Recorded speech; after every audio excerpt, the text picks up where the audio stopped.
The new update, Happy Spring Festival, brings a lot of changes in Rise of Kingdoms, including new event, changes to Ark of Osiris, changes to immigrations, changes to Lost Kingdom, and various other changes. I'm gonna go ahead and talk about some of these important points in Rise of Kingdoms because if you haven't heard of them, then you definitely need to check them out.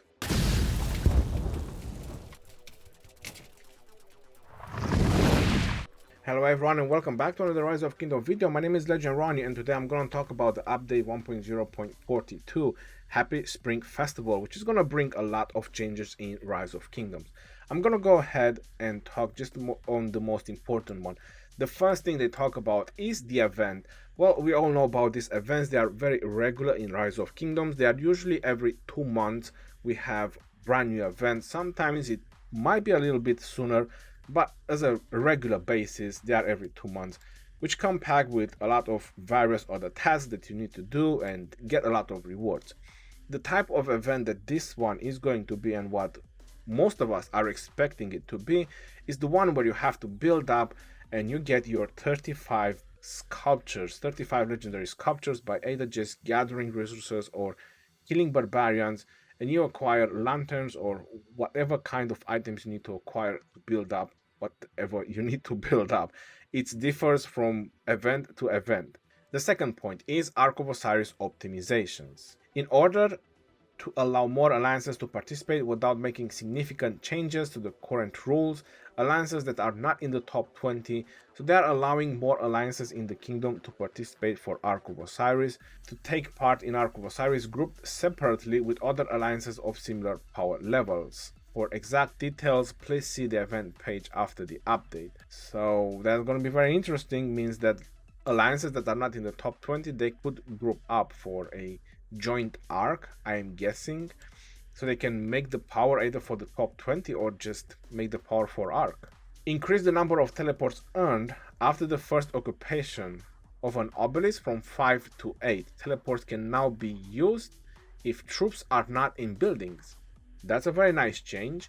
It required a lot of skill for the players to know exactly what to do with the marches, to time everything when they were playing arc. In my opinion, is that they are making things a little bit easier, and like they said on the beginning, somewhere over here, trying to bring fun of Ark of Osiris to even more governors, trying to make it a little bit easier so you can teleport when your troops are out in the Ark of Osiris. That's going to be interesting and a very nice change, obviously, because you don't have to think every single time, hold on, I need my troops to retreat, I need my troops to put in cities or buildings to teleport. Remove the divine aid, so no more extra teleports, and adjusted the effects of other skills. That's very interesting because it doesn't say what and how they adjusted the effect of other skills, and adjusted skill effects will be viewable from the Ark of Osiris page after the update. Definitely. Not that the divine aid is removed, so you're starting with 16 teleports now when you capture the obelisks. That's one thing. Divine aid is gone, so all you're relying now is on the normal generation of the obelisk regarding the teleports. Adjusted the rules for occupying buildings. First occupation will now take 3 minutes and further occupation will take 2 minutes. This will gonna make a more importance for buildings. For example, when you watch OV versus V636, V636, they were always focusing on buildings. They are putting pressure for the middle, but not so high. Always pressure on the buildings. Now, a team like Overlords, who are just focused on the middle, on the arc and gathering, they kind of need to adjust their strategy a little bit, because if the buildings are being taken faster, it means that a team like V636, they will just generate points faster. So it's definitely going to have a change on how people are making their strategy for Ark of Osiris. Adjusted the rule for gaining energy points. Energy points are now gained after alliances will no longer get boost to their energy points after suffering heavy troops losses, but alliances on the side currently losing will get a boost. Well, the problem is, how will the game know when the points are keep shifting, right? For example, two teams are always on the same points. Maybe 10 seconds is red team winning, maybe 10 seconds is blue team winning, and so on.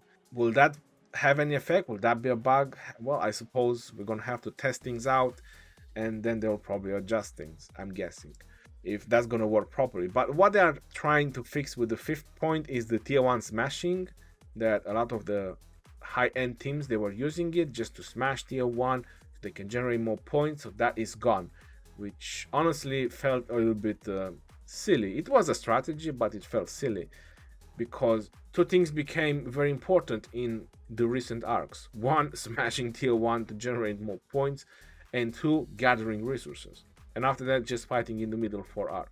It was a strategy, obviously, everything required preparation and all that, but a little bit silly smashing tier 1s. Significantly increased the rate at which severely wounded units are healed. That was another problem. A lot of people were complaining that healing troops is a problem, like the low spender free to play people who don't have enough troops for arc. This is definitely going to help them. Depends what significantly increase. Depends what this means. Reduce the alliance score earned from caravan visit, but individual score will not be affected. I think the farming resources will come to an end. Maybe will still have an impact, but I believe that the marches dedicated for farming to have an impact, it might be not worth it. I like the changes regarding the arc, because I didn't like the idea when I was seeing teams with 12,000, 14,000 points gathered just from the caravan. I felt it's a bit silly. Like, you're going in there to just farm. It is a championship and it is a strategy, and obviously that was the point of the strategy, but still farming. Lost Kingdom optimizations all seasons. During the Eve of the Crusade event, the gathering speed bonus awarded to the 4th place kingdom has been increased from 5% to 15%. That's very nice. That's very significant. When a kingdom entered Eve of the Crusade for season 1, the resource reserves bundle were replaced with the bumper harvest bundle. I don't think that matters so much. During stage 1 of the past glory event, there will be a cooldown for donating gems. Okay, so you cannot finish the fortress so easy. That's interesting. The Lost Kingdom preparation event will be split into a preparation stage and a matchmaking stage. Governors will be unable to immigrate to kingdoms in the matchmaking stage. That's very nice. Season of Conquest only. That was for season 2, and this is for season of Conquest only. Optimize the logic of refreshing Bastion was definitely needed. That's very nice. Optimize the Bastion Windows display to include the Bastion's level. Lower the power of Kahar the Hidden. At the beginning, Kahar the Hidden was hard. I used even 3 marches to take down a Kahar, which is 600 action points. That's definitely a lot of action points. But later on, I'm killing 3 Kahars with 1 march, and I'm talking about AoE like Artemisia YSG. It's all about the tech. If they're lowering the power, it means you can chain Kahar endlessly towards the end of KVK when you have good tech. How they were killing the Kahars, it was hitting the Barbarian that was next to the Kahar, making sure that there is Barbarians next to him, and then AoE down, because it takes 80, 90 action points to kill a Barb, and takes 200 for a Kahar.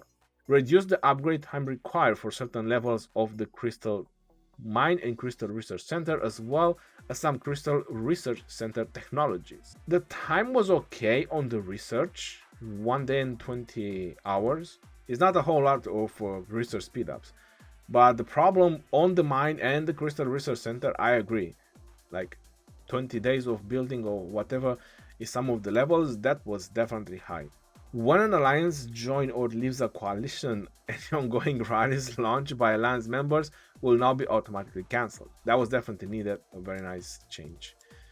Other optimizations: added a commander choice function to the daily special offer page. Alright, so this could be a lot to talk about, but probably more after the update. Governors can now choose the commander for the sculptures included in each daily special offer. Commander options will expand as a kingdom grows older. Well, right now we have 8 commanders. The last 2 is YSG and Richard, and what they are referring that in the first day of a new kingdom, you won't get Richard and YSG. You will get Charles Martel, El Cid, Double C, the usual ones. don't know which is the order. I'll probably post a picture about it. And then you have Julius Caesar, Frederick, and Mehmed. Those are the usual ones you start with. You also get them in the gold keys. So I believe that that's going to be the first one that you can choose from, and as your kingdom grows older, it's probably going to expand. Now the question is, and what everyone believes, is that you'll be able to work on commanders like Artemisia, like Saladin, Genghis, Constantine, or whatever. I'm not 100% sure you will be able to do that. I think this is just related to the 8 commanders that is in the daily special offer. If you can, that will be great, because I wouldn't mind working on Leonidas, for example, right? Commanders that passed. That will be amazing. But let's see when it's going to be released. Optimize the battle log display to be more aesthetically pleasing and make information easier to read. Does that mean that they added extra stuff in the battle log? That would be very nice. So we can know a couple more things, how battle log is being created and the reports and so on. Fixed an issue where passport page could still be used to immigrate to an ancient kingdom, which should have been impossible. I didn't even know that was possible. So probably when people are seeing some high-level players in new kingdoms, that's how it happened. Who knows? Optimize the disband alliance function. Now when an alliance has only its leader left, the leader can apply to disband, and after a set time, the alliance will disband. But what's the point after a set time? If he kicked everyone. Yeah, that's weird. But about disbanding alliances, that's a good thing, because probably people can complain to support, and probably support can intervene. I have no idea why would they intervene if a leader wants to disband an alliance, but it's a good thing, I guess. In the Saturday Crisis event, General Keira will be replaced for a time by a new general, Wafura. Governors can challenge Wafura during the next Saturday Crisis event. Afterwards, Saturday Crisis will include both Keira and Wafura. Now, that's complicated to me. You're gonna get the same rewards, but you just can't choose which boss you want to kill. If they add a 6th boss, then yeah, that would be amazing. That's more points, there's more chests, there's more rewards, or whatever you get from the Saturday Crisis. But if you just switch the boss, it's just different animations. Anyway, it's nice to add changes, I guess, to try to kill different boss, different tactics, different strategies, and so on. Added the secondary password function to settings. On the settings page, you can now set the secondary password required to performing certain operations in order to better ensure account security. Amazing, thumbs up. Optimize troops march operations. You can now control troops movement and give marching orders from any level of view. Okay, I hope this is what I'm hoping it is. Like marching orders, like you could tell a march just go there and come back, or you could just ping on the map three couple of locations and it will just go in those locations. That's what I'm understanding from march operations or marching order, because right now you can drag and drop in one place and that's it. Maybe like patrolling. On the supply wagon page, the 7-day limited wood, stone, food and gold supplies will be available long term. So the normal one are being replaced with the limited one. The limited one right now, they give you a lot of resources, the 7-day ones. And if you already had the 7-day ones for resources, once you claim them, they're no longer going to be available. You'll just have the limited one, which is pretty good because the limited one will last longer. But this is very interesting that if people really want to do it before update, you can stock up the 7-day ones, maybe a couple of years each. I don't know, but that's a lot, and it's not worth it. The resources are not worth it because you'll have this and you have to claim them and keep claiming them, and after the update you have the limited one as well, which are higher value, and you're gonna keep buying the limited one, so you get resources from both. There's gonna be a lot of cards that you can save, but I don't think it's worth it. Optimize the operation experience of the creative buildings. Demolish has been changed to recycle. Recycle buildings will be saved in the city editor. Rebuilding them will no longer require spending any resources. Well, it was like 1,000 wood or something, or 100, but I think they are referring to the ones that cost gems, and that makes sense about recycling. Adjusted the immigration function. Kingdoms can now only accept one immigrant per minute. That's definitely going to have impact on kingdoms that were planning to migrate a lot of players in the same time on their kingdom. Now you can only go one by one, and once you reach Imperium status, that's it. Which is really good idea. I know it's gonna hurt a lot of kingdoms. Probably it's gonna hurt my kingdom as well, because we had some plans up to our next KVK, which obviously are ruined because this one player per minute per immigrant, whatever. Fix some power display errors affecting certain commander skills. Actual skill effect have not been affected. Okay, let's hope so. Optimize the target selection rules for Cyrus the Great, the Cyrus Cylinder skill. This skill will now choose targets the same way as all other area of effect skills. Does that mean that players will get reimbursed? Skill damage has not been changed. Well, basically, he gets improved, so I don't think people will get reimbursed. Alright, well, that was pretty much about the update 1.0.42. Let me know what you think about these changes in the comment section below. I think it is a great update, and some of the changes were definitely needed. Until next time, this is your boy Jerome signing off.